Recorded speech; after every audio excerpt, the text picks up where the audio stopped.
Hello दोस्तों, नमस्कार। मैं आलोक कुमार आप सभी विद्यार्थियों का इस खजाना के ऑनलाइन प्लेटफॉर्म पर स्वागत करता हूं। इस तरीके से अभी हम लोगों का छठी, सातवीं, आठवीं क्लासेज जो पॉलिटी की चल रही है बुनियादी बैच में कंप्लीट हुआ। अब नौवीं क्लास की जो बैच है वह हमारा स्टार्ट होने जा रहा है। देखिए एक बार सिलेबस इसका क्या दिखा रहा है। इसमें पहला अध्याय में कह रहा है समकालीन विश्व में लोकतंत्र, इसको समझेंगे। फिर कह रहा है लोकतंत्र क्या है, लोकतंत्र क्यों है, जरूरत क्यों पड़ती है, उसको समझेंगे। फिर कह रहा है संविधान निर्माण, ठीक, उसको भी देखेंगे।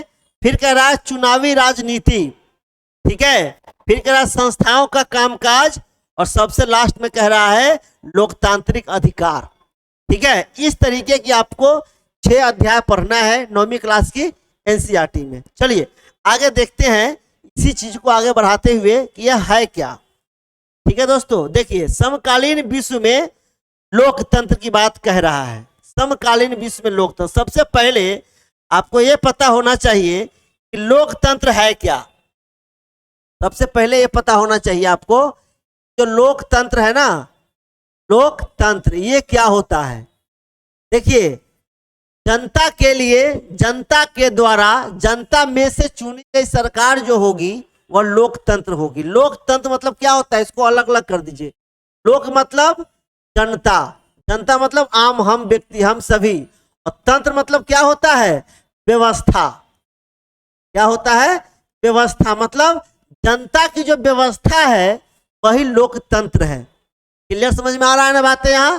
चलिए आगे देखते हैं इसमें इसके कहानी है क्या। चलिए यहां देखते हैं, यह किताब लोकतंत्र के बारे में है।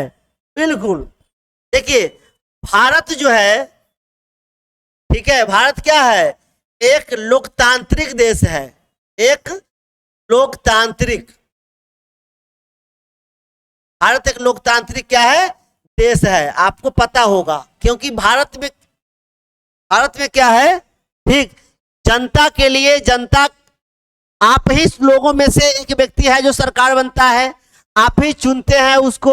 और किसके लिए सरकार बनती है, आप ही के लिए बनती है, इसीलिए हम उसको लोकतंत्र कह सकते हैं। अब आगे देखते हैं। देखिए यह किताब लोकतंत्र के बारे में है। पहले अध्याय में हमें यह देखेंगे कि पिछले 100 वर्षों में लोकतंत्र किस प्रकार दुनिया के ज्यादा से ज्यादा देशों में फैलता गया है।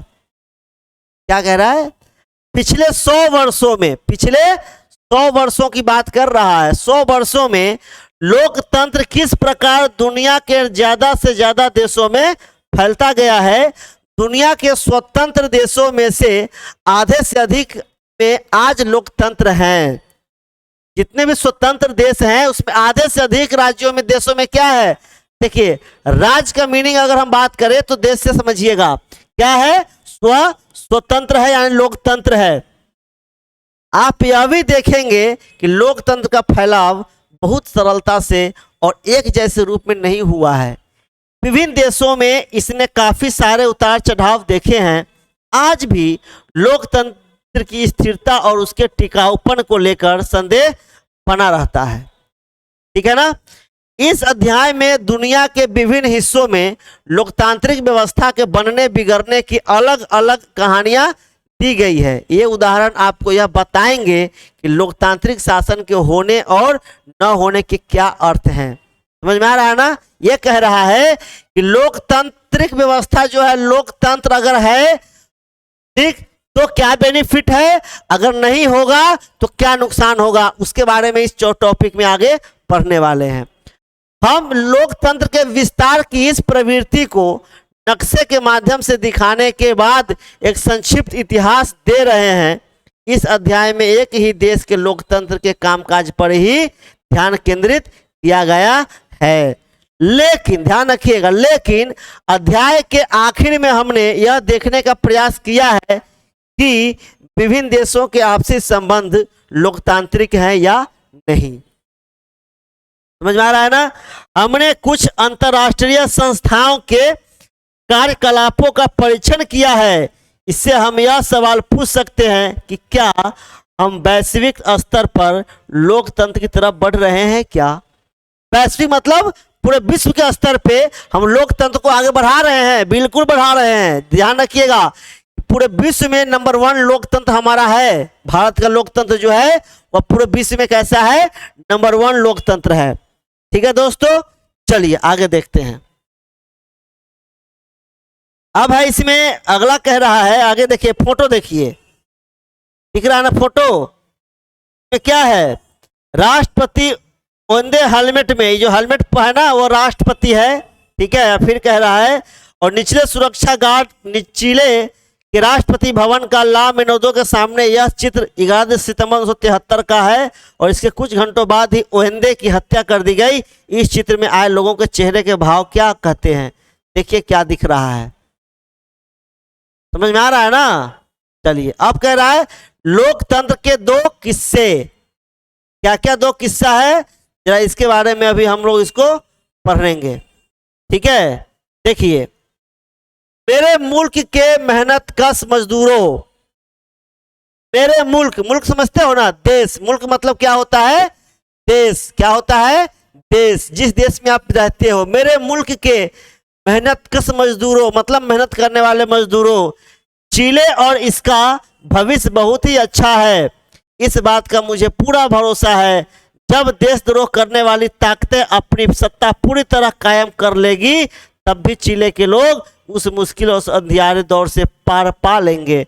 हमें यह कभी नहीं भूलना चाहिए कि देर से बेर वे स्थितियां बनेगी ही जिसमें आज़ाद लोग एक बेहतर समाज की रचना के लिए आगे बढ़ेंगे। जो व्यक्ति आज़ाद हुआ है वह एक बेहतर समाज के लिए आगे बढ़ेंगे, तय है। फिर कह रहा है, चले चिले जिंदाबाद, चिलेवासी जिंदाबाद, मजदूर जिंदाबाद। नारा लग रहा है।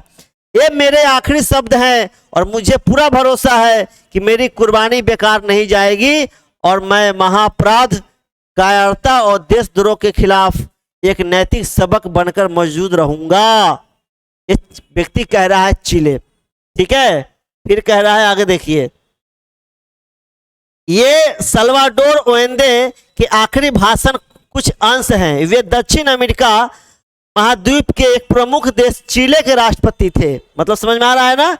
ये कह रहा है कि यह दक्षिण अमेरिकी एक महाद्वीप है, वहां एक देश है चिला, उसके राष्ट्रपति थे ये चिल। ठीक, वे राष्ट्रपति थे। यह भाषण उन्होंने 11 सितंबर 1973 की सुबह दिया और उसी दिन फौज ने उनकी सरकार का तख्ता पलट कर दिया था। फौज ने, जो पाकिस्तान में हुआ था परवेज मुशर्रफ के टाइम में, ध्यान रखिएगा। ओएंदे चिले की सोशलिस्ट पार्टी के संस्थापक थे।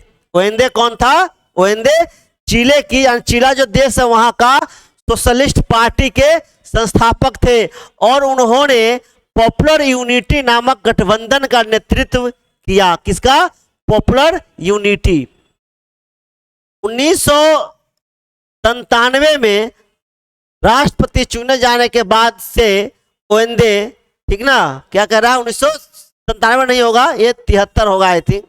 ठीक है, 1973 में राष्ट्रपति चुने जाने के बाद से ओएंदे ने गरीबों और मजदूरों के फायदे वाले अनेक कार्यक्रम शुरू करवाए थे। ठीक है, इनमें शिक्षा प्रणाली में सुधार, बच्चों को मुफ्त दूध बांटना और भूमिहीन किसानों को जमीन बांटने के कार्यक्रम शामिल थे।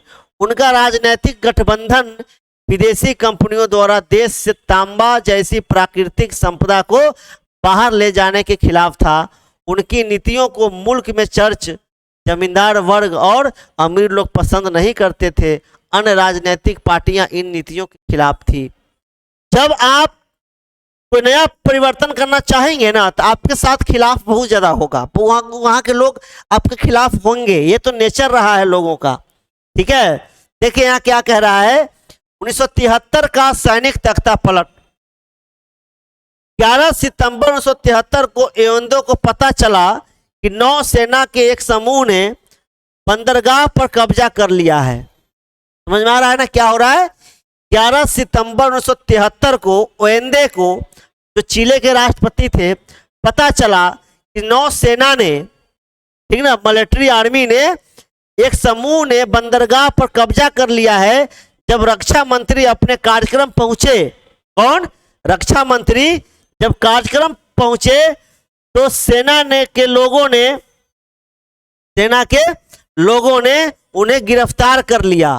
ठीक, सेना के अधिकारियों ने रेडियो के माध्यम से घोषणाएं की और राष्ट्रपति से पद छोड़ने को कहा।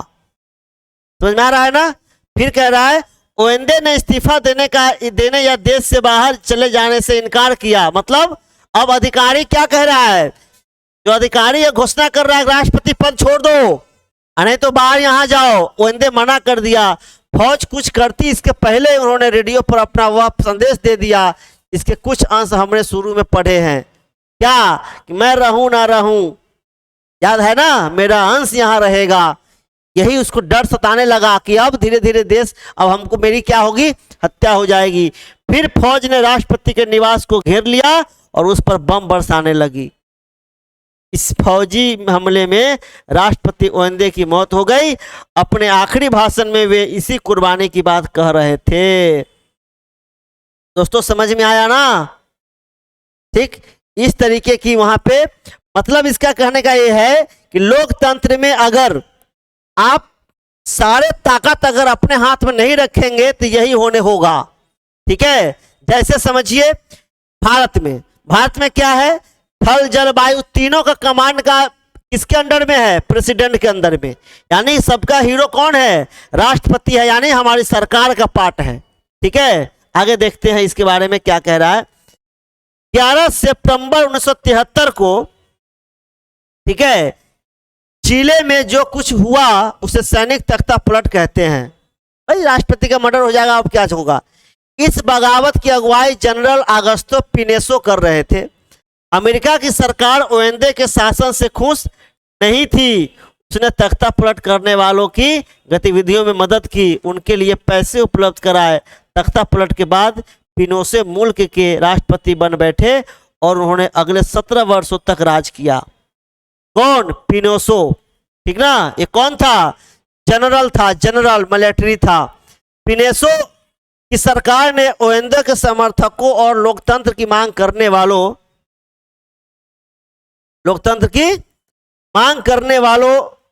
ठीक है, मांग करने वालों का दमन किया, उनकी हत्या कराई। ठीक है, इनमें चिले की वायुसेना के प्रमुख जनरल अल्बर्टो बैसेले और उनके और अनेक वे फौजी आखिरी अधिकारी शामिल थे जिन्होंने तख्ता पलट में शामिल होने से इनकार किया था। जनरल बैसेले की पत्नी और बेटी को भी जेल में डालकर काफी प्रताड़ित किया गया जो विरोध किया था उसका। ठीक ना? सेना ने 3 से ज्यादा लोगों को मौत के घाट उतार दिया। काफी सारे लोग लापता हो गए, कोई नहीं जानता कि उनका क्या हुआ होगा। समझ में आ रहा है ना? कुछ नहीं पता। अब कह रहा है कि इतना सारा के बावजूद लोकतंत्र की वापसी होगी। कब होगी इसको देखिए, आगे हम बताते हैं, आगे पढ़ते हैं। तो देखिए अब कह रहा है लोकतंत्र की वापसी। पिनेसो का सैनिक शासन 1988 में तब समाप्त हुआ जब उन्होंने जनमत संग्रह कराने का फैसला किया। आप समझ में आ रहा है ना? जनमत संग्रह मतलब उस एरिया की, यानी कि कहाँ की, उस चिले जो है उस देश का जितने भी पब्लिक होंगे अब अपने में से लोगों को चुनेंगे। क्या चुनेंगे? वोट देंगे, चुनेंगे और सरकार बनवाएंगे। और वह कहेगा कि सरकार आप बनाओ, नियम कानून बनाओ और मेरे लिए ही बनाओ। ठीक, अपने में से ही तो होगा और हम ही तो चुनेंगे, वही लोकतंत्र है। कह रहा है उन्हें भरोसा था कि लोग उनके शासन को जारी रखने के पक्ष में मतदान करेंगे। किसको? इस व्यक्ति को, मतलब पिनेसो को ऐसा लग रहा था। ठीक है, जो जनरल था ना पिनेसो, जो राष्ट्रपति जो बना था, उसको ये लग रहा, शासन संभाला था कि हम अगर जनमत संग्रह करवाएंगे ना, जो जनता है वो हमारे फेवर में काम करेंगे, वोट देंगे। लेकिन क्या हुआ? ठीक इसका उल्टा हो गया। लेकिन चिले के लोगों ने अपनी तांत्रिक परंपरा को भुलाया नहीं था। ठीक है, क्या हुआ? उन्होंने भारी बहुमत से पिनेसो की सत्ता को ठुकरा दिया। इससे पिनेसो की राजनीतिक सत्ता और फिर सैनिक सत्ता भी चली गई अपने आखिरी भाषण में ओवेंदे ने जो उम्मीद जाहिर की थी वह सही साबित हुई। क्या की थी? चिले की जनता ने कायरता और देशद्रोह करने वाले अपराधियों को उनके किए सजा दे दी। अब समझ में आ रहा है ना? इसके बाद से अभी तक चिले में 4 चुनाव हो चुके हैं और विभिन्न दल एक दूसरे से मुकाबला करते हुए जीत हार रहे हैं। धीरे धीरे शासन में सेना की भूमिका खत्म होती गई। बाद में आई सरकारों ने पिनोशो के राज में हुई गड़बड़ियों की जांच के आदेश दिए हैं। ठीक है, इन जांचों से पता चलता है कि पिनोशो सरकार क्या है? पता चलता है कि पिनोशो सरकार सिर्फ क्रूर ही नहीं थी, उसने भारी भ्रष्टाचार भी किया था। अब समझ में आ रहा है ना? मतलब जबरदस्ती आप किसी को हटाएंगे, मारेंगे तो क्या होगा? वहां की जो जनता है वह नहीं छोड़ेगी। मौका आया, पलट दिया। अब सेना भी से गए और देश के शासन से भी गए। हमने जिक्र किया था, पिनोशो सरकार ने जनरल बैचले की पत्नी के साथ उनकी बेटी को भी जेल में डाला और काफी परेशान किया। वही लड़की मिशेल बैचले आज चिले की राष्ट्रपति है। गुड, जनता उसको पकड़ के लाई होगी। चलो तुमको बनाते हैं, तुम्हारे साथ अत्याचार किया गया था। और जनवरी 26 से सत्ता संभाल रही है। समाजवादी रुझान वाली मिशेल पेशे से डॉक्टर है और लातिनी अमेरिका में रक्षा मंत्री के पद पर आने वाली पहली महिला है। राष्ट्रपति के चुनाव में उन्होंने जिस व्यक्ति को हराया वह चिले के सर्वाधिक धनी व्यक्तियों में गिना जाता है। चिले में लोकतंत्र के पतन और उत्थान की इस कथा को हम उनके ही भाषण के एक अंश से समाप्त करते हैं। बहुत बढ़िया बात है। देखिए क्या कह रहा है, क्योंकि मैं नफरत का शिकार बनी थी इसलिए मैंने अपना यह जीवन नफरत को खत्म करने सहनशीलता और समझदारी के साथ साथ प्रेमों को बढ़ाने के प्रति समर्पित कर दिया है। इतना अच्छा वर्ड लिखा है इन्होंने। अब है पोलैंड में लोकतंत्र। कहां पे? पोलैंड में लोकतंत्र की बात करता है। देखिए क्या कहता है इसमें, देखिए क्या है इसमें, पोलैंड में लोकतंत्र। आइए एक और घटना पर गौर करें जो ठीक मिसप्रिंट है। ठीक है, अब कितना है, 1989 है कि क्या है, देखते हैं। पोलैंड में घटी थी। उस समय पोलैंड पर जेलेंस्की के नेतृत्व में पोलिश यूनाइटेड वर्कर्स पार्टी का शासन था। यह उन साम्यवादी दलों में से एक था जो तब पूर्वी यूरोप के अनेक देशों पर शासन करते थे। इन देशों में किसी अन्य राजनीतिक दल को राजनीति में भाग लेने की अनुमति नहीं थी। लोग साम्यवादी शासन या दल के पदाधिकारियों का चुनाव अपनी इच्छा से नहीं कर सकते थे। नेताओं या पार्टी या सरकार के खिलाफ आवाज उठाने वालों को जेल में डाल दिया जाता था। ठीक है, पोलैंड की सरकार को एक बड़े साम्यवादी देश सोवियत संघ का समर्थन हासिल था और वही इस पर नियंत्रण कभी करता था। सोवियत संघ, ठीक ना, किस पे? सोवियत संघ शासन करता था। किस पे? पोलैंड की सरकार को बड़े साम्यवादी देश सोवियत संघ का समर्थन था और वह इसी पर नियंत्रण करते थे, पोलैंड की सरकार। ठीक ना, चलिए आगे देखते हैं। 14 अगस्त को ग्डास्क शहर स्थित लेनिन जहाज कारखाना में मजदूरों ने हड़ताल की। यह जहाज कारखाना सरकारी था। दरअसल पोलैंड के सारे कारखाने और बड़ी संपत्तियां सरकारी थी। मजदूरों ने क्या किया? ठीक, एक क्रेन चलाकर महिला को गलत ढंग से नौकरी से निकालने जाने का खिलाफ हड़ताल शुरू कर दी। उनकी मांग थी कि इस महिला को काम पर वापस लिया जाए। कानून के अनुसार हड़ताल की इजाजत नहीं थी कि देश में शासक दल से अलग किसी स्वतंत्र मजदूर संघ की अनुमति नहीं होती थी। हड़ताल जारी रही। ठीक ना, हड़ताल क्या हुआ? जारी रहा। ठीक है, फिर पहले काम के से निकाला गया एक इलेक्ट्रीशियन बंदरगाह की दीवार लांघकर अंदर पहुंचा और हड़ताली कर्मचारियों के संग हो लिया। इस आदमी का नाम था लेक वालेसा। क्या था? लेक वालेसा। लेक वालेसा क्या था? लेक वालेसा। और बहुत बड़ी जल्दी ही यह हड़ताली कर्मचारियों का नेता बन गया। हड़ताल को समर्थन बढ़ता गया और जल्दी ही यह पूरे शहर में फैल गई। अब मजदूरों ने ज्यादा बड़ी मांगे करनी शुरू कर दी। उन्होंने स्वतंत्र मजदूर संघ बनाने की मांग की। उन्होंने यह भी मांग की कि राजनैतिक बंदियों को रिहा कर किया जाए और प्रेस पर लगी सेंसरशिप हटाई जाए। अब समझ में आ रहा है ना? उन्होंने कहा कि जो पाबंदियां लगाई गई है पाबंदियों को हटाइए। यह आंदोलन इतना लोकप्रिय हो गया कि सरकार को हार माननी पड़ी। लेक वालेसा के नेतृत्व में मजदूरों ने सरकार के साथ 21 सूत्री करार किया और हड़ताल खत्म हो गई। ठीक, ग्नास्क संधि के बाद एक नया मजदूर संगठन सोलिडरनोस्क ठीक बना। किसी भी साम्यवादी देश में है ना, पहली बार किसी भी साम्यवादी देश में पहली बार एक स्वतंत्र मजदूर संघ का गठन हुआ। एक वर्ष के अंदर ही सोलिडेरिटी का विस्तार पूरे देश में हो गया और इसकी सदस्य संख्या 1 करोड़ के करीब पहुंच गई। सरकार के कुप्रबंधन और भ्रष्टाचार व्यापकता के इससे सामने आने से सत्ता में बैठे लोगों की परेशानियां बढ़ती गई। जनरल जारूलेस्की के नेतृत्व वाली सरकार एकदम बौखला गई और उसने दिसंबर 1981 में मार्शल लॉ घोषित कर दिया। मतलब समझ में आ रहा है ना? अब क्या होगा? धीरे धीरे सिस्टम अब क्या हो रहा है? कंट्रोल से बाहर जा रहा था। जबरदस्त थी।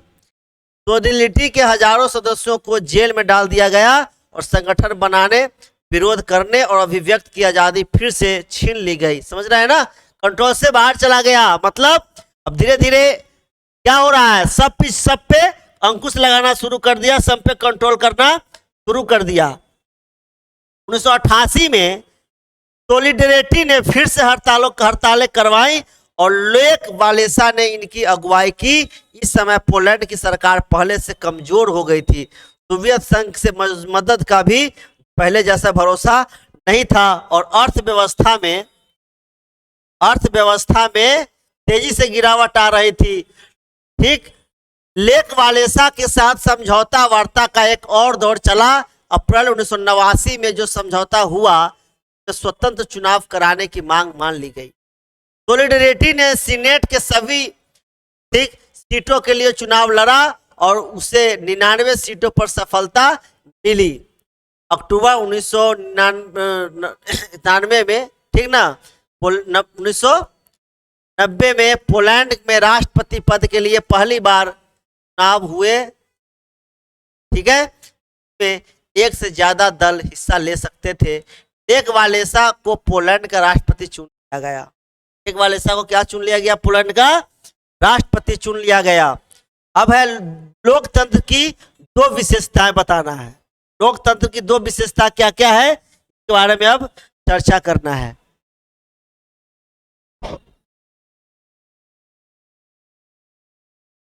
ठीक है दोस्तों, देखिए अभी हमने 2 तरह के सच्चे किस्सों को पढ़ा। ठीक, चिले का मामला ओएंदे की लोकतांत्रिक सरकार को हटाकर पिनेसो की आलोकतांत्रिक सैनिक सरकार के कब्जे और फिर से लोकतंत्र की वापसी का है। पोलैंड में हमने एक अलोकतांत्रिक सरकार की जगह लोकतांत्रिक सरकार के आने का किस्सा पढ़ा।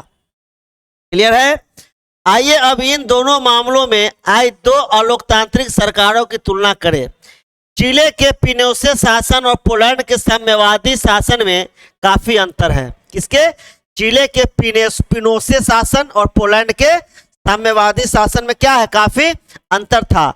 चिले में सैनिक तानाशाह का राज था जबकि पोलैंड में एक पार्टी का राज था। समझ में आ रहा है ना? एक तरफ तानाशाह और एक तरफ लोकतंत्र, दोनों में अंतर देखिए। पोलैंड की सरकार का दावा था कि वह मजदूर वर्ग की ओर से शासन चला रही है। पिनेसो ने ऐसा कोई दावा नहीं किया और खुलेआम बड़े पूंजीपतियों को लाभ पहुंचाया। ठीक है, अब देखिए इन असमानताओं के बावजूद दोनों में कुछ समानताएं भी थी। देखते हैं क्या समानताएं थी, उसको पढ़ते हैं। देखिए आगे क्या कह रहा है। अब कह रहा है लोग अपने शासकों का चुनाव या उनमें बदलाव नहीं कर सकते थे। किसी को अपने विचार व्यक्त ठीक है करने, संगठन बनाने, विरोध करने और राजनीतिक गतिविधियों में हिस्सा लेने की वास्तविक आजादी न थी। इसी प्रकार जिन 3 लोकतांत्रिक सरकारों, ओएंदे की चिले सरकार, पालेसा की पोलिस सरकार और मिशेल की चिले सरकार का जिक्र ऊपर हुआ है, उनका भी आर्थिक और सामाजिक मामलों के प्रति नजरिया एक जैसा नहीं रहा है। ओएंदे ने अर्थव्यवस्था को नियंत्रित और निर्देशित ढंग से चलाना पसंद किया, जबकि बालेसा चाहते थे बाजार सरकारी दखल से मुक्त हो। मिशेल इस मामले में कुछ मध्यम मार्गी रास्ता अपनाने वाली है। फिर भी इन तीनों सरकारों की कुछ विशेषताएं समान थी। यहाँ लोगों द्वारा चुनी गई सरकारें ही शासन चला रही थी। लोगों द्वारा मतलब लोकतंत्र चला रही थी, ध्यान रखिएगा दोस्तों।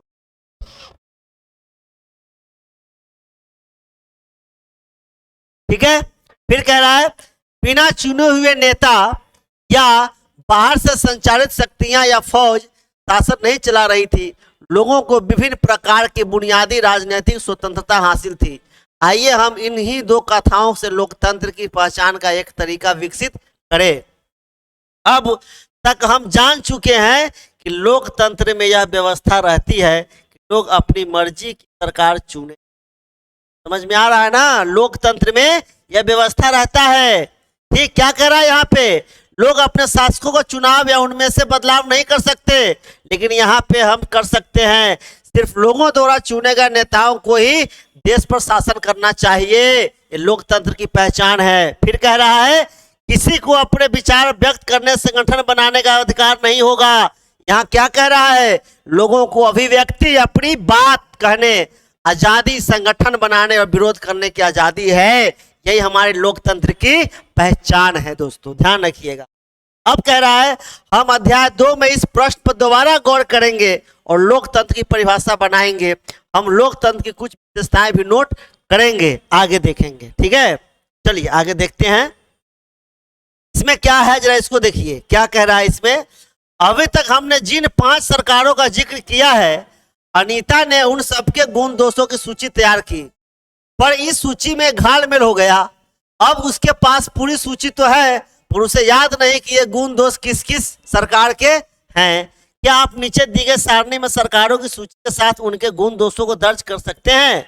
अगर कर सकते हैं तो कीजिए। फिर कह रहा है याद रखिए इनमें से कुछ विशेषताएं एक से ज्यादा सरकारों पर लागू होती है और उन सबके खाने। देखिए सरकार की आलोचना की इजाजत है, सरकार की आलोचना की इजाजत नहीं। कहाँ? जहाँ पे सैनिक व्यवस्था चल रही थी, फौज की तानाशाही, सैनिक व्यवस्था में व्यापार स्तर भ्रष्टाचार, सैनिक व्यवस्था में राष्ट्रपति की राजनीतिक पाबंदी, उस व्यवस्था में ध्यान रखिएगा।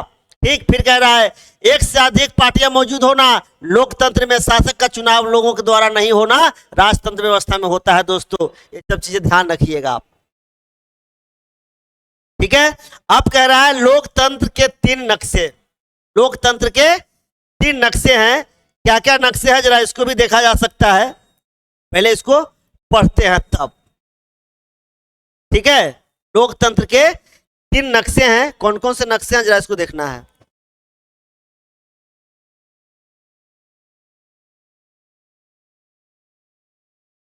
देखिए दोस्तों, ऊपर हमने जो कथाएं पढ़ी है 20वीं सदी के दुनिया के इतिहास में वैसी कथाएं भरी पड़ी हैं। लोकतंत्र आने की, लोकतंत्र को मिलने वाली चुनौतियों की, सैनिक तख्ता पलटों की, लोकतंत्र बहाल करने के लिए लोगों के संघर्ष की, लोकतंत्र की तरफ जाने और उसके रास्ते में आने वाली परेशानियों में क्या कोई स्पष्ट संकेत या प्रवृत्ति भी दिखाई देती है। तो आइए हमने लोकतंत्र की जिन मूल विशेषताओं का जिक्र पहले किया था उनके आधार पर दुनिया के विभिन्न देशों में लोकतांत्रिक व्यवस्था की पहचान करें। अब आइए आगे देखते हैं क्या है। यहाँ दिए गए नक्शे यही काम करते हैं। नीचे दिए गए तीनों नक्शों को गौर से देखिए और यह जानने की कोशिश कीजिए कि 20वीं सदी में जिस तरह से लोकतांत्रिक व्यवस्था का विस्तार और विकास हुआ है उसमें कोई स्पष्ट धारा या प्रवृत्ति दिखाई देती है या नहीं।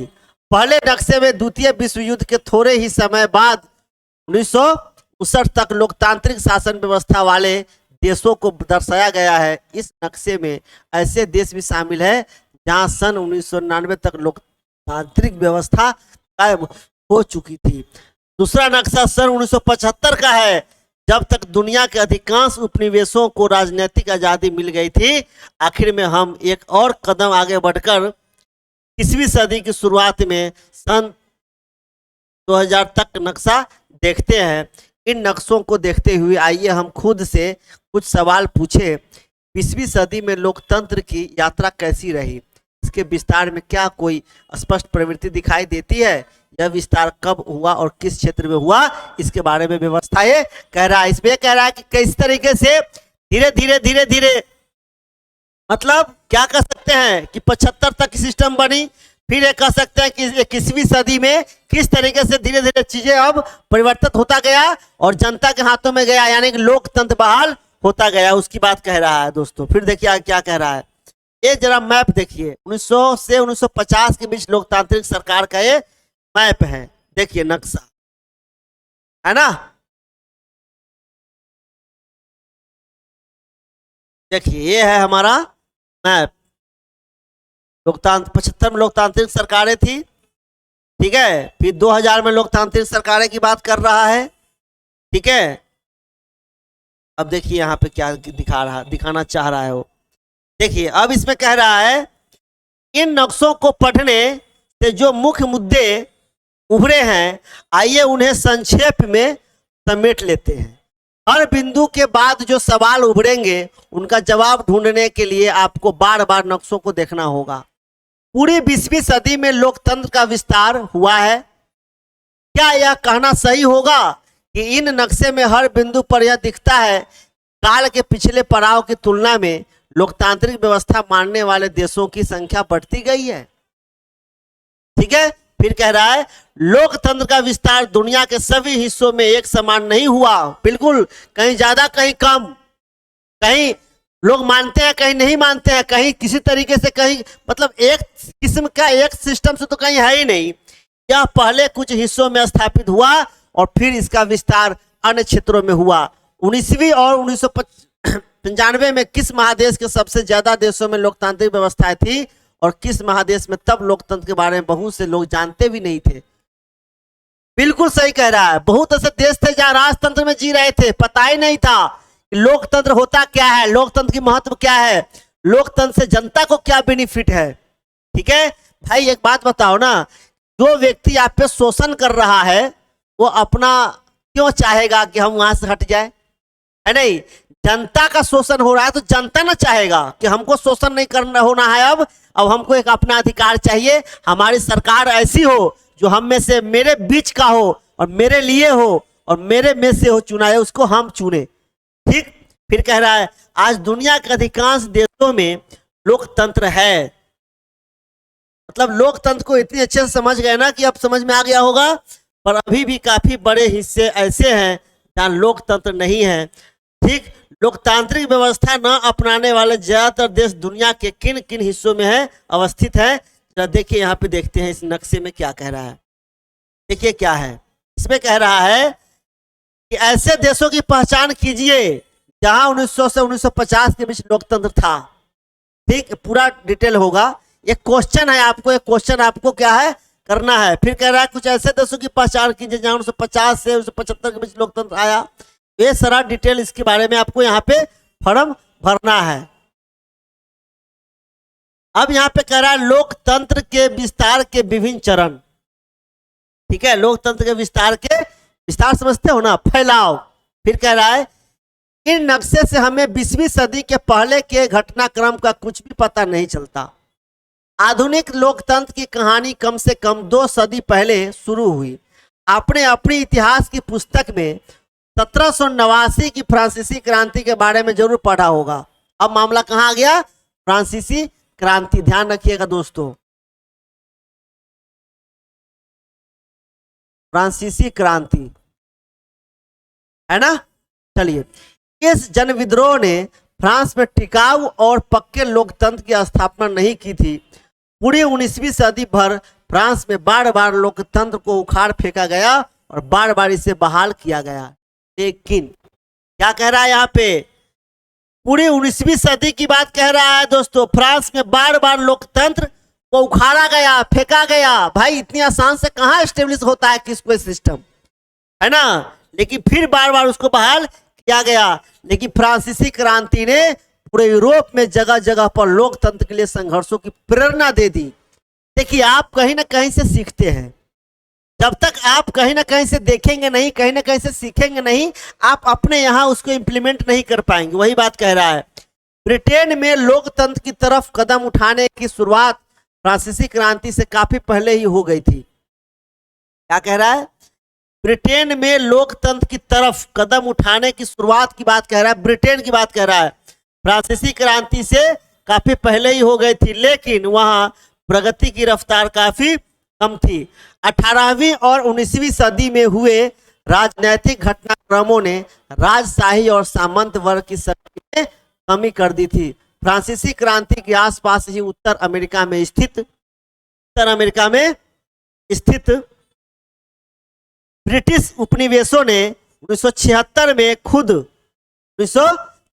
में ठीक है खुद को आजाद घोषित कर दिया था। अगले कुछ ही वर्षों में इन उपनिवेशों ने साथ मिलकर संयुक्त राज्य अमेरिका अर्थात आधुनिक अमेरिका का गठन किया।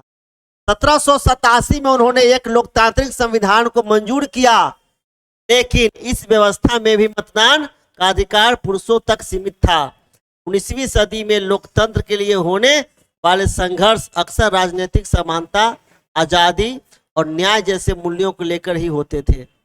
एक मुख्य मांग यह रहा करती थी कि सभी वयस्क नागरिकों को मतदान का अधिकार हो। यूरोप के जो देश तब लोकतांत्रिक व्यवस्था को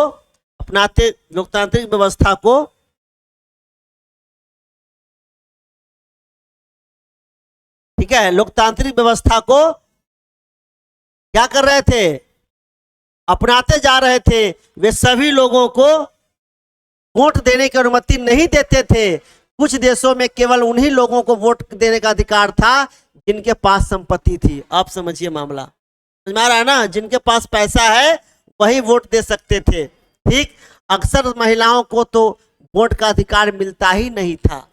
और ये तो दूर की बात है, अपने भारत की कहानी भी ऐसे ही थी। ठीक, संयुक्त राज्य अमेरिका में पूरे देश में अश्वेतों को 1965 तक मतदान का अधिकार नहीं दिया था। अश्वेत समझते हो ना, जो वहां के निवासी नहीं थे। लोकतंत्र के लिए संघर्ष करने वाले लोग सभी वयस्कों, औरत या मर्द, अमीर या गरीब, श्वेत या अश्वेत को मतदान का अधिकार देने की मांग कर रहे थे। क्या कह रहा है, लोकतंत्र, आप समझ में आ गया ना।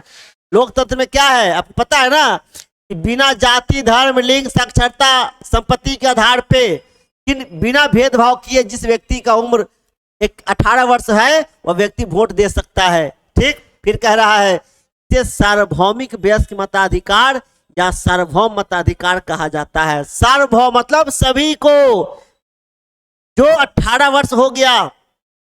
यहां दिए गए बॉक्स में यह बताया गया है कि दुनिया के किस देश के कब सार्वभौमिक मताधिकार दिया गया, इसका पूरा यहाँ डिटेल दिया गया है दोस्तों। डिटेल अभी हम आपको दिखाने वाले हैं। देखिए, जैसा कि आप देख सकते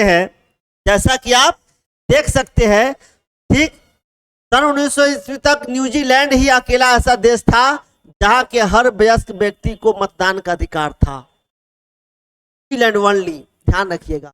लेकिन अगर आप नक्शे पर गौर करेंगे तो पाएंगे कि 20वीं सदी के शुरू में अनेक दूसरे देशों को भी लोकतांत्रिक बताया गया है। तब इन देशों में लोगों की एक बड़ी संख्या सरकार का चुनाव करती थी। इन लोगों में अधिकांश पुरुष ही होते थे। कौन होते थे? पुरुष। महिला को वोट नहीं देने दिया जाता था। ठीक, यहाँ अनेक तरह की राजनीतिक आजादी भी मिल गई थी। यूरोप, उत्तरी और दक्षिणी अमेरिका के यही देश आधुनिक लोकतंत्र का पहला समूह बनते हैं। अब समझ में आ रहा है ना। यूरोप, उत्तरी और दक्षिणी अमेरिका के जो देश है यह आधुनिक लोकतंत्र का पहला ग्रुप बनता है। और यहीं से पूरे विश्व में चीजें क्या होगा, धीरे धीरे फैलेगा। लोग यहाँ के चीजों को देखेंगे और फिर इसको अपने देशों में कार्य करना शुरू करेंगे। देखिए दोस्तों यहाँ पे क्या दिखा रहा है, सार्वभौम वयस्क मताधिकार का यहाँ पे दिया है, कौन से देश किस वर्ष, ठीक ना, लोकतंत्र को स्वीकार किया, सार्वभौमिक वयस्क मताधिकार को स्वीकार किया। ठीक है, देखिए यहाँ लिखा है 1893 में न्यूजीलैंड, 1917 में रूस, 1918 में जर्मनी, 1919 में नीदरलैंड, 1928 में ब्रिटेन, 1931 में श्रीलंका, 1934 में तुर्की, 1944 में फ्रांस, 45 में जापान और 50 में भारत। ठीक है, 51 में अर्जेंटीना, 52 में यूनान, 55 में मलेशिया। ये सब आपके क्वेश्चन के पार्ट, ध्यान रखिएगा, यहां से क्वेश्चन आपका बन जाएगा। ठीक है, क्या हो जाएगा, एक क्वेश्चन यहां से बन जाएगा आपका दोस्तों, ध्यान रखिएगा। फिर कह रहा है, देखिए 1951 में अर्जेंटीना है, ठीक है, 52 में यूनान है, 55 में मलेशिया है, 1962 में ऑस्ट्रेलिया है, 65 में अमेरिका है। ठीक है, फिर 78 में स्पेन है, 94 में कौन है, दक्षिण अफ्रीका है दोस्तों, यानी लास्ट में 94 में दक्षिण अफ्रीका को यह मिल गया अधिकार। अब कह रहा है इस उपनिवेश का अंत कैसे होता है, उपनिवेशवाद का। देखिए काफी लंबे समय तक एशिया और अफ्रीका के अधिकांश देश यूरोपीय राष्ट्रों के उपनिवेश बने रहे। इन परतंत्र देशों में लोगों को आजादी पाने के लिए संघर्ष करना पड़ा।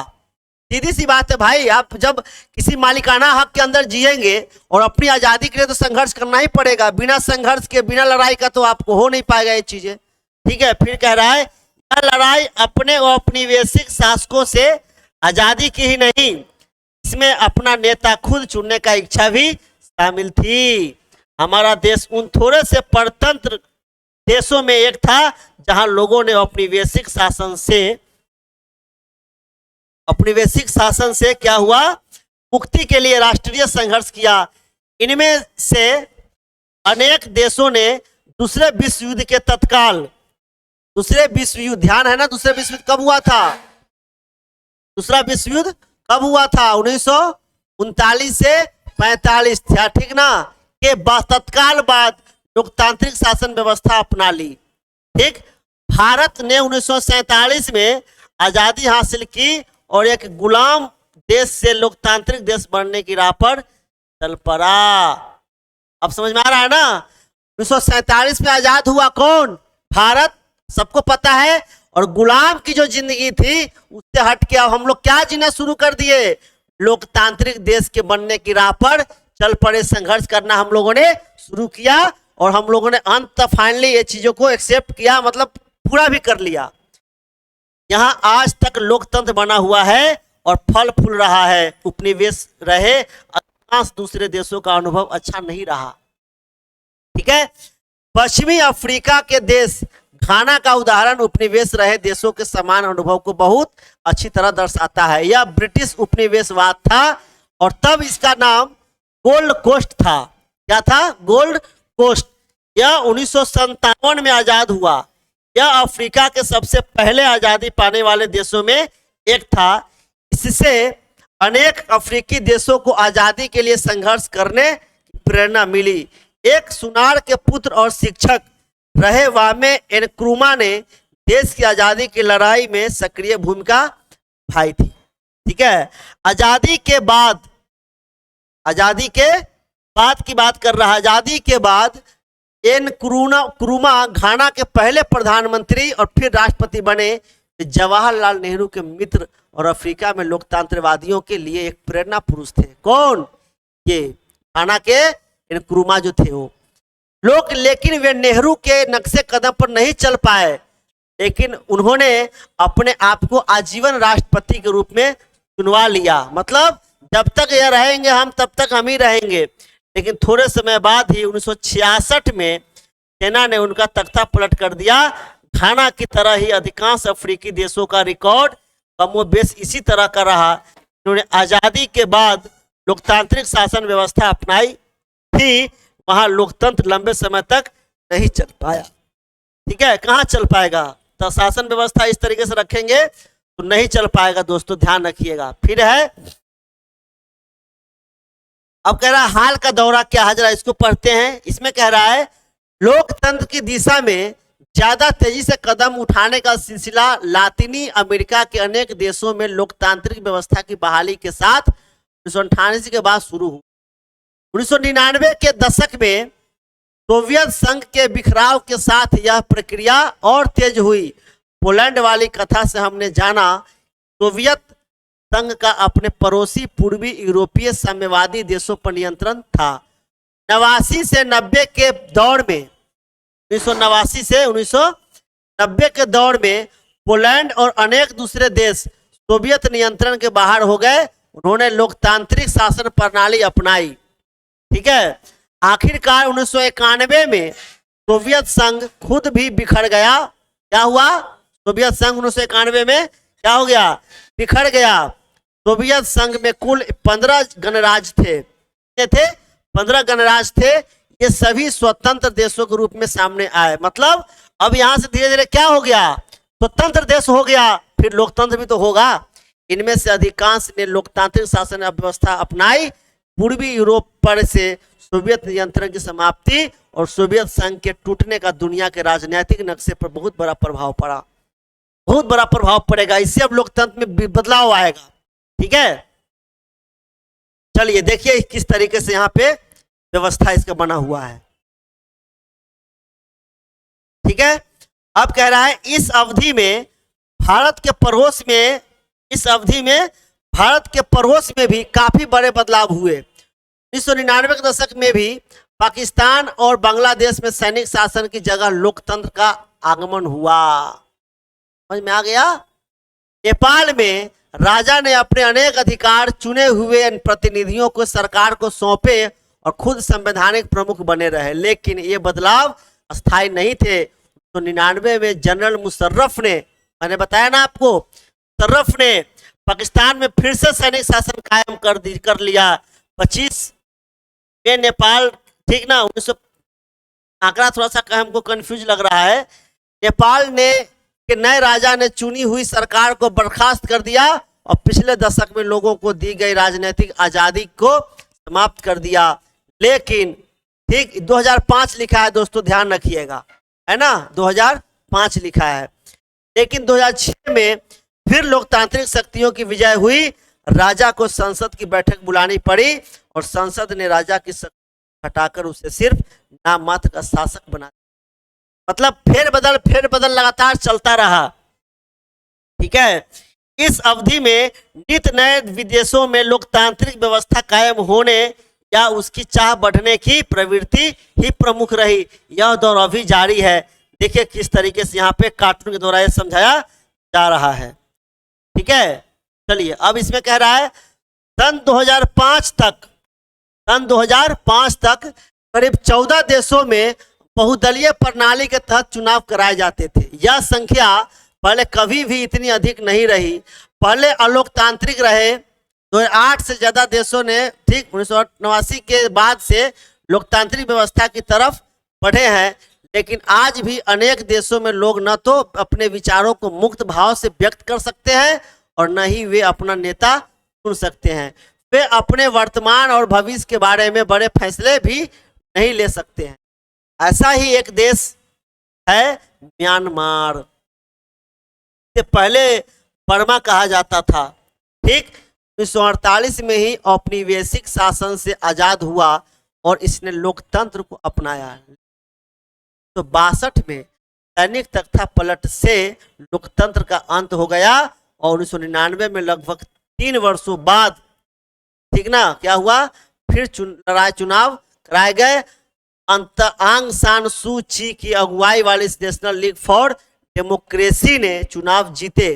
देख रहे हो ना, बात कह रहा है आंग सान ची पर म्यांमार के फौजी शासकों ने सत्ता छोड़ने से इनकार कर दिया और चुनाव परिणामों को मान्यता नहीं दी। कहा कि हम चुनाव हुआ, इलेक्शन काउंटिंग भी हो गया, ठीक, लेकिन सैनिकों ने क्या किया, सत्ता छूट देने से मना कर दिया। कहा कि हम इस चुनाव को नहीं मानते हैं, हम सत्ता नहीं छोड़ेंगे।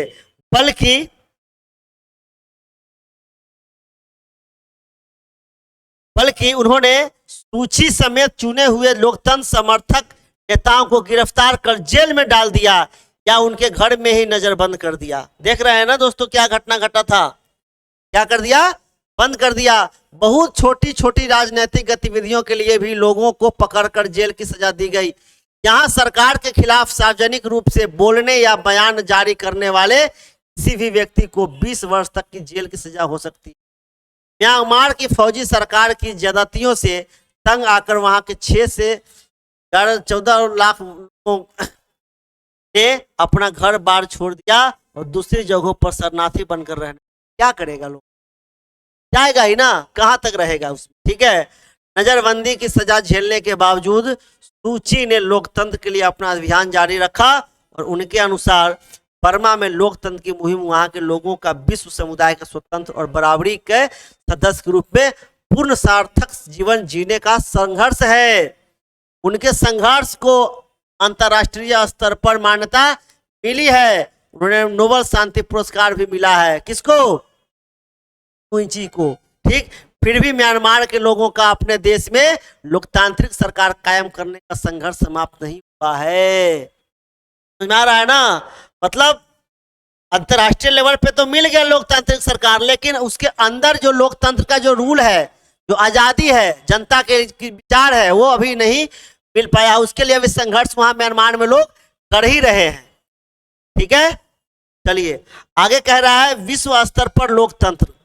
विश्व स्तर पर लोकतंत्र की बात कर रहा है दोस्तों। लोकतंत्र के विस्तार के विभिन्न चरणों की पढ़ाई पूरी करने के बाद एक अध्यापक पर सर, ठीक ना, छसरा सर अपने छात्रों से इसके बारे में संक्षेप में बताने को कहते हैं।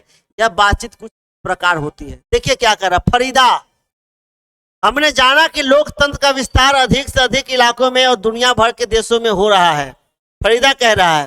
राजेश कहता है हाँ, हम आज पहले से बेहतर दुनिया में रह रहे हैं। ऐसा लगता है कि हम विश्व लोकतंत्र की तरफ बढ़ रहे हैं। ठीक है ना दोस्तों।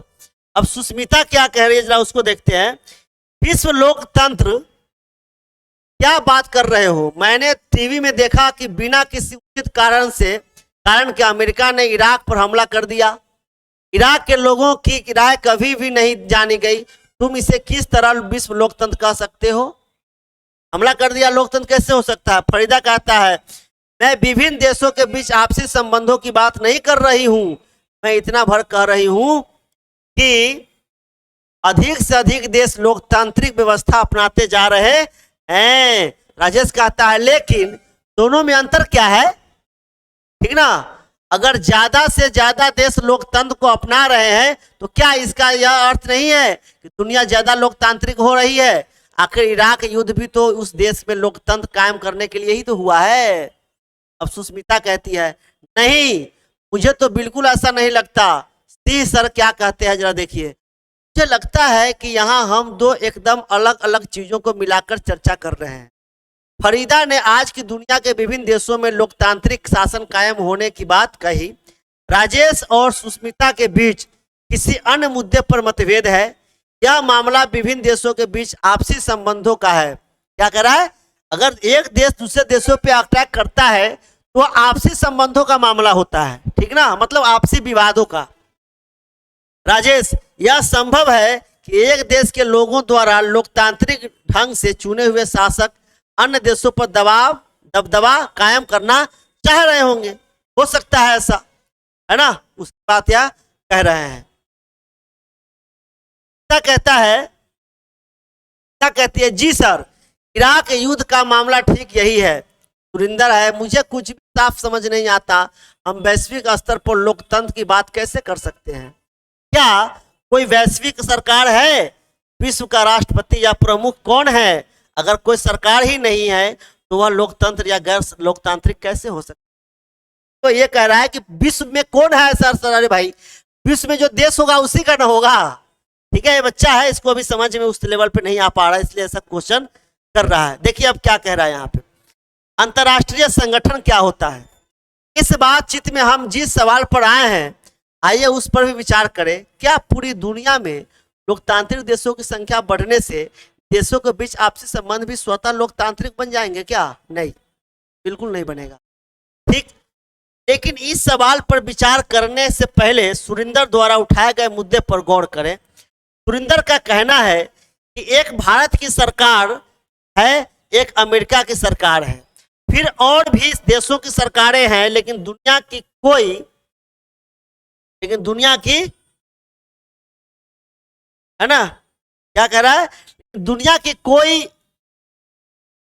कोई सरकार नहीं है, दुनिया की कोई सरकार नहीं है, कोई ऐसी सरकार नहीं है जिसके द्वारा बनाया गया कानून दुनिया भर के लोगों पर लागू होते हो। फिर कह रहा है अगर ऐसी कोई सरकार नहीं है, अगर कोई शासक नहीं है, कोई शासित नहीं है, तो हम लोकतंत्र की दो बुनियादी विशेषताओं को यहाँ कैसे लागू करें। इसलिए अंतर्राष्ट्रीय संगठन बनाया जाता है दोस्तों। ठीक है, आपको याद होगा ये दो विशेषताएं हैं कि शासकों का चुनाव लोग करेंगे और लोगों को बुनियादी राजनीतिक आजादी होगी। सुरिंदर की शंका समान ढंग से ठीक है, पर हम यह नहीं कह सकते हैं कि यहाँ लोकतंत्र का सवाल नहीं उठता। ठीक है, कोई एक विश्व सरकार पर नहीं है, पर दुनिया में ऐसी कई संस्थाएं हैं जो आंशिक रूप से ऐसी सरकार के कुछ काम करती है। ये संगठन विभिन्न देशों और लोगों पर उस तरह का नियंत्रण नहीं रख सकते जैसा कि कोई सरकार रख सकती है। अब समझ में आ रहा है ना। मतलब कह रहा है कि कोई ऐसा संगठन है जो पूरे देश पे अपनी कंट्रोल कर पाए, नियंत्रण कर पाए, लेकिन वे ऐसे नियम बनाते हैं जो सरकारों के कामकाज की सीमा तय करते हैं, उनके लिए दिशा निर्देश देते हैं। इन बिंदुओं पर गौर कीजिए, देखते हैं क्या क्या होता है आगे। ठीक है, चलिए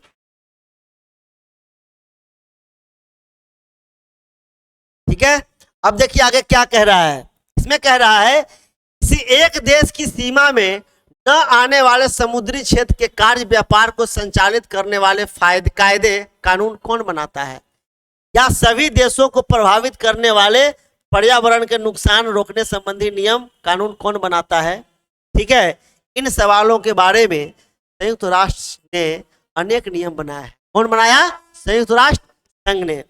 तो अधिकांश देशों पर लागू होते हैं।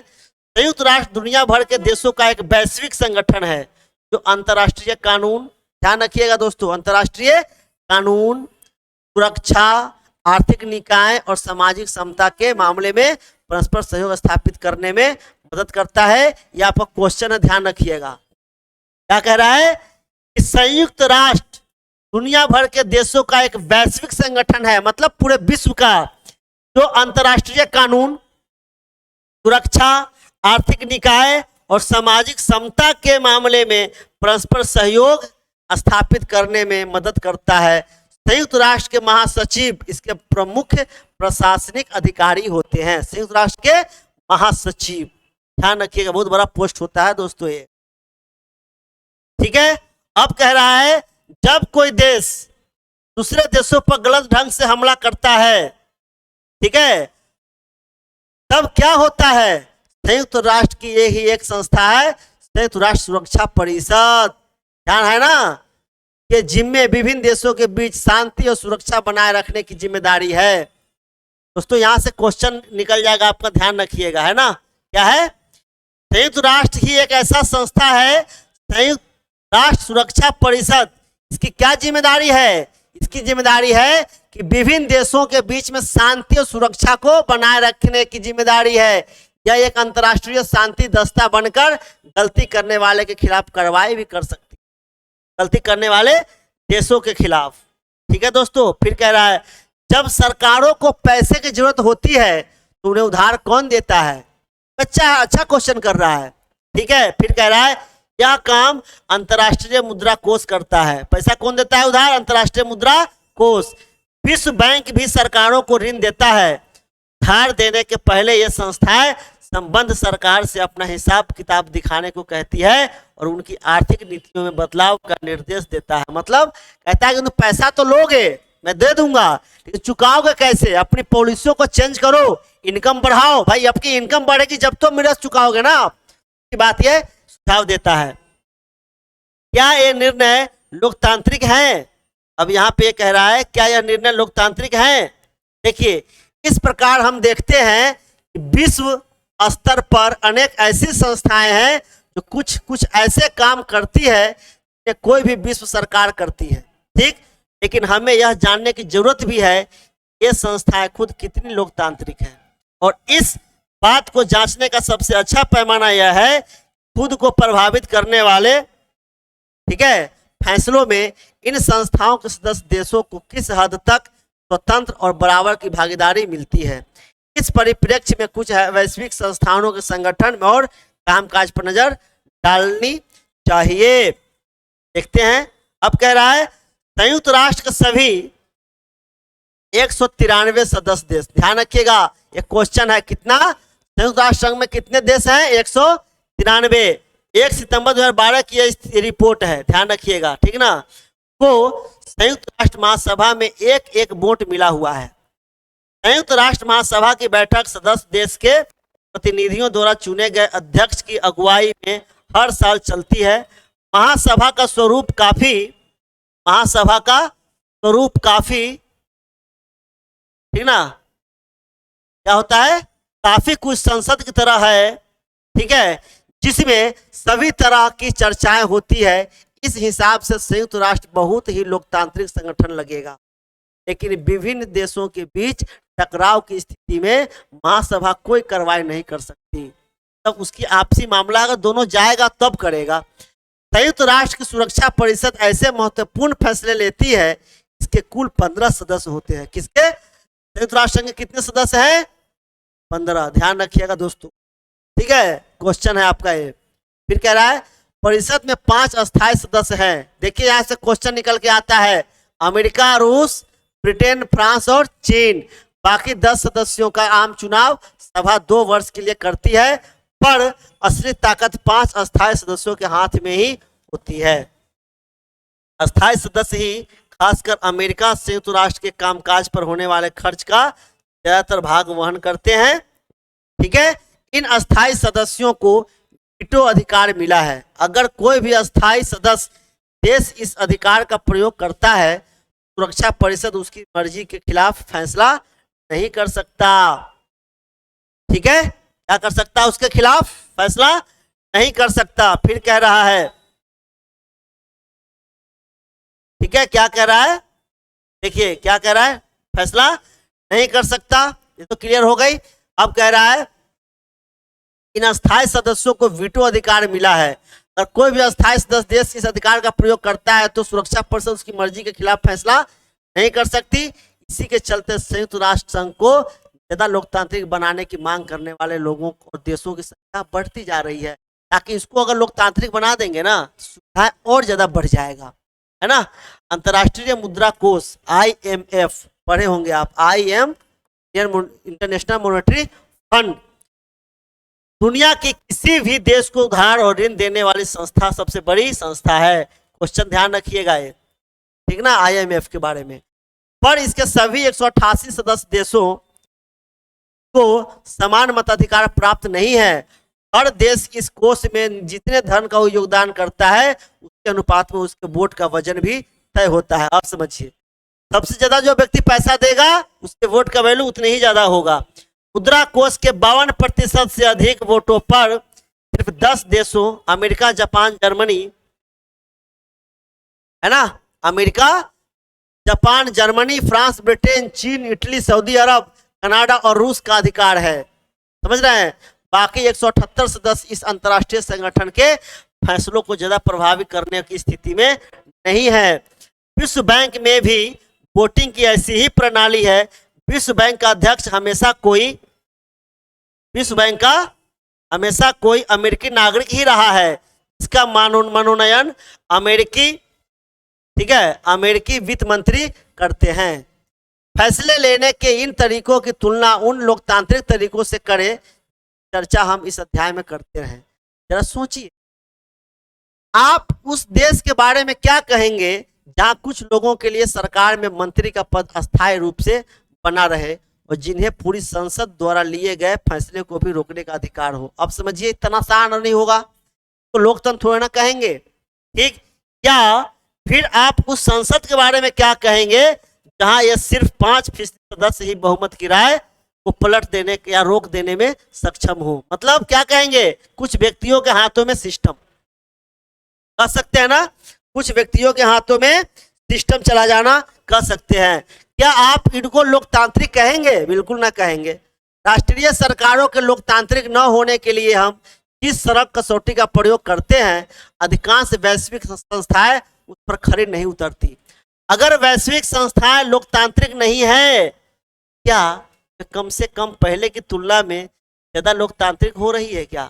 बात के भी कोई बहुत उत्साहवर्धक संकेत नहीं दिखते।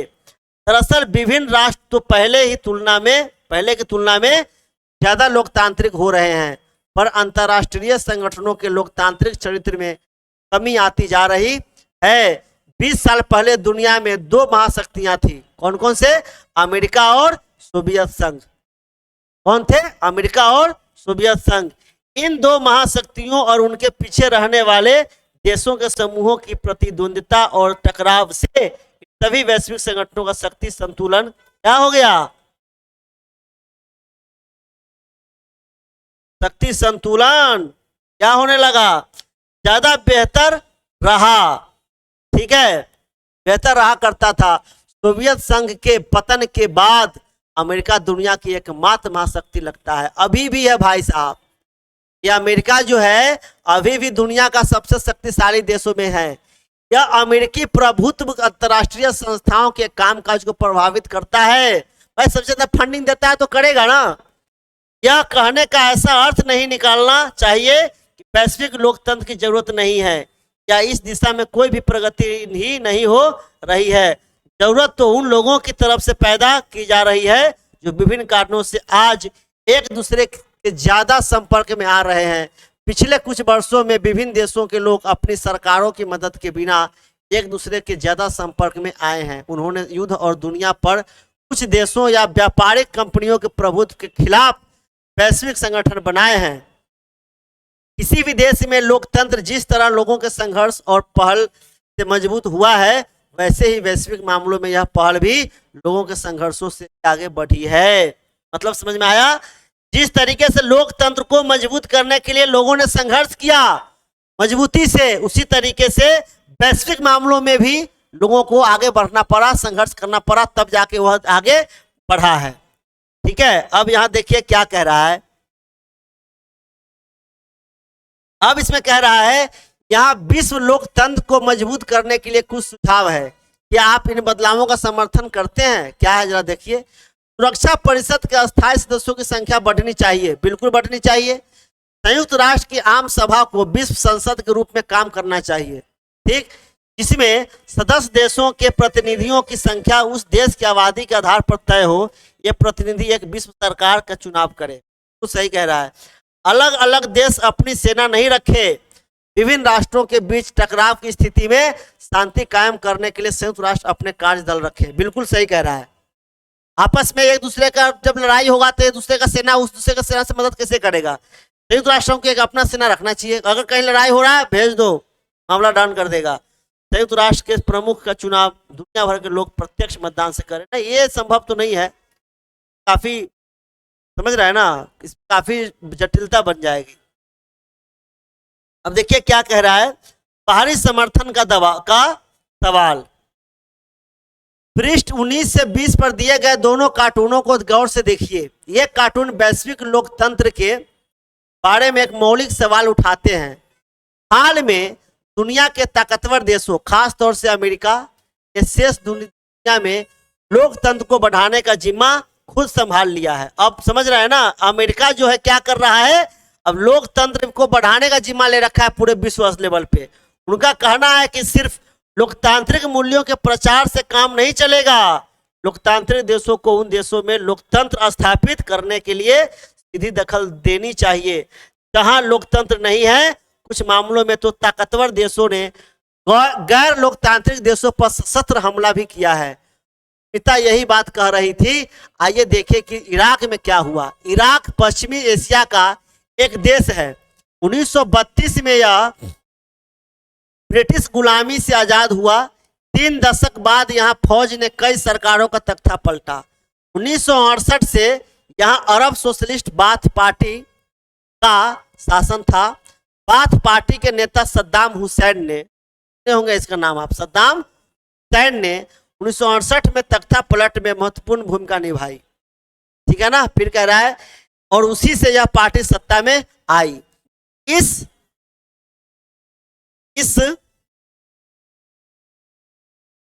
सरकार ने क्या करा है, इस सरकार ने, ठीक है, पारंपरिक इस्लामी कानूनों को हटाया और औरतों को अनेक ऐसे अधिकार दिए जो अन्य पश्चिम एशियाई देशों में कहीं नहीं दिए। 1979 की बात कर रहा है में राष्ट्रपति बनने के बाद से सद्दाम हुसैन ने अपनी तानाशाही चलाई और अपने शासन का विरोध करने वालों का सख्ती से दमन किया। बाप रे बाप, समझ रहे हो ना, मतलब तानाशाह के रूप में चलाया है। अपने अनेक राजनीतिक विरोधियों की हत्या और जातीय अल्पसंख्यक समुदाय के लोगों का नरसंहार करने के लिए भी वे कुख्यात हुए। अमेरिका और ब्रिटेन आदि उसके सहयोगी देशों ने आरोप लगाया कि इराक के पास गुप्त परमाणु हथियार और जनसंहार के हथियार है और इनसे दुनिया को बहुत खतरा है। ठीक है, लेकिन जब संयुक्त राष्ट्र ने यह जांचने के लिए अपनी विशेष टीम इराक भेजी, किसने, संयुक्त राष्ट्र ने, ठीक है, इराक भेजी, तो उस टीम को ऐसे कोई हथियार नहीं मिले। फिर भी ठीक अमेरिका और उसके साथी देशों ने इराक पर हमला कर दिया, ठीक, उस पर कब्जा कर लिया और सद्दाम हुसैन को सत्ता से हटा दिया। अमेरिका ने अपनी पसंद की अंतरिम सरकार, अंतरिम समझते हो ना, अंतरिम मतलब कब, जब तक नया कोई न बन जाए, सरकार बनवा दी। इराक के खिलाफ युद्ध को सुरक्षा परिषद ने भी मंजूरी नहीं दी थी। संयुक्त राष्ट्र महासचिव कोफी अन्नान ने कहा इराक के खिलाफ अमेरिकी युद्ध गैर कानूनी है। मतलब समझ में आ रहा है ना, अमेरिका ऐसा किया कि ये संयुक्त राष्ट्र का भी बात नहीं माना और कोफी अन्नान ने बोला कि जो इन्होंने इराक पे अटैक किया है सद्दाम हुसैन के खिलाफ, ये मैं मानता हूं सद्दाम हुसैन गलत किया, ठीक है, लेकिन उस पर अटैक करके उसको वहां से हटा देना, ये फिर आप मामला संयुक्त राष्ट्र में जाता, अंतर्राष्ट्रीय परिषद में जाता।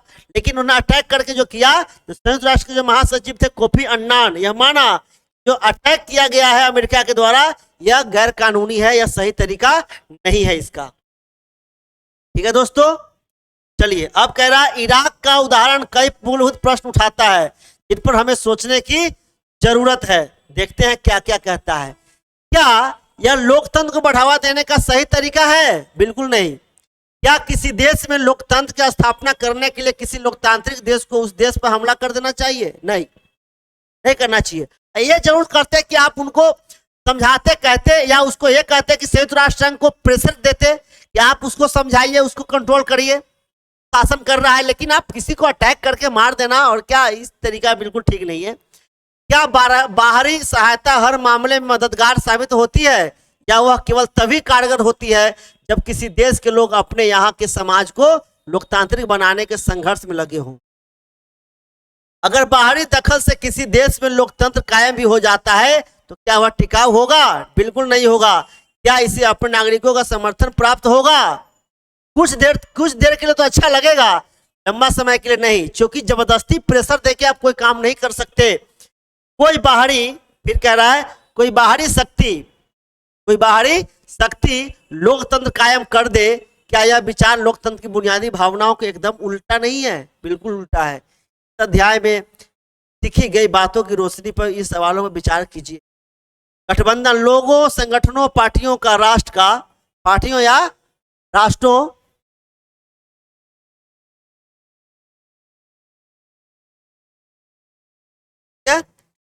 या राष्ट्रों एकजुट होना या गठबंधन कहा जाता है। जनमत संग्रह का क्या मतलब है, जरा इसको देखिए। जनमत संग्रह, देखिए जनमत संग्रह सभी मतदाताओं के सामने कोई एक प्रस्ताव रखकर उस पर हाँ या ना में जवाब लेने वाला एक प्रत्यक्ष चुनाव होता है। नहीं, वोट हुआ यानी कि आपने अपने विचार जनता तक रख दिया, जनता ने जो विचार दिया वह जनमत संग्रह कहा जाता है। तख्ता पलट मतलब सरकार चल रही है उसको आप पलट देते हैं, यानी कि उसको अपने पद से हटा देना, उल्टा फेंक देना। मजदूर संघ मतलब मजदूर करने वाले रोजगार बनाए रखने के लिए बेहतर उद्देश्य से बना संगठन है। साम्यवादी शासन, साम्यवादी पार्टी द्वारा चलाया जाने वाला किसी देश का शासन जिसमें अन्य पार्टियों को सत्ता के लिए प्रयास करने की इजाजत नहीं होती, मतलब कोई व्यक्ति उसके खिलाफ नहीं बोल सकता। ठीक, फिर कह रहा है राजनीतिक बंदी, जेल में डाले गए या अपने घर में नजरबंद ऐसे लोग जिनके विचारों, कामकाज या छवि को सरकार अपने लिए खतरा मानती है, उसको कहता है नजरबंद रहेगा तुम। मतलब तुम बाहर निकलोगे तो हमारा सत्ता जा सकता है, हम खतरे में आ जाएंगे, इसलिए कहता है तुम नजरबंद रहोगे। मार्शल लॉ, सेना द्वारा प्रशासन और न्यायपालिका को अपने नियंत्रण में लेने के बाद लागू किए कायदे वाले जो कानून होते हैं तो मार्शल लॉ कहा जाता है। हड़ताल समझते हो ना, अपनी मांग को लेके जो लोग धरना प्रदर्शन करते हैं उसको हड़ताल कहते हैं। वीटो, किसी व्यक्ति, पार्टी या राष्ट्र को मिली यह अधिकार वह किसी कानून को अकेले रोक सकता है, उसको वीटो पावर कहते हैं। ठीक, मैं मना करता हूं मतलब वीटो नहीं कहते, वीटो है मेरा, मैं मना करता हूं। उपनिवेश का मतलब क्या होता है, किसी अन्य शासन व्यवस्था के राजनीतिक नियंत्रण में रहने वाला क्षेत्र, मतलब किसी अन्य शासन व्यवस्था के राजनीतिक नियंत्रण में रहने वाला क्षेत्र जो होता है वह उपनिवेश कहलाता है दोस्तों। ठीक है, अब इसमें है कि आपको क्वेश्चन है, ये प्रश्न है, इसको आपको करना है। ठीक, ये देखिए ये सब आपको मिलान करना है। ठीक है दोस्तों, ये सब आपका क्वेश्चन है, इसको आप पढ़ेंगे तो अच्छे से डिटेल और क्लियर समझ में आ जाएगा। ठीक है, ये सब बच्चों द्वारा जो पूछा गया सब क्वेश्चन है। ठीक है, अब जो हमारा है अध्याय 2, लोकतंत्र क्या है और लोकतंत्र क्यों। ठीक, ये जो सेकेंड अध्याय है नौवीं क्लास की एनसीईआरटी का जो चल रहा था पॉलिटी का, उसका इसको हम लोग करेंगे अगले क्लास में। तब तक के लिए ओके बाय, थैंक यू।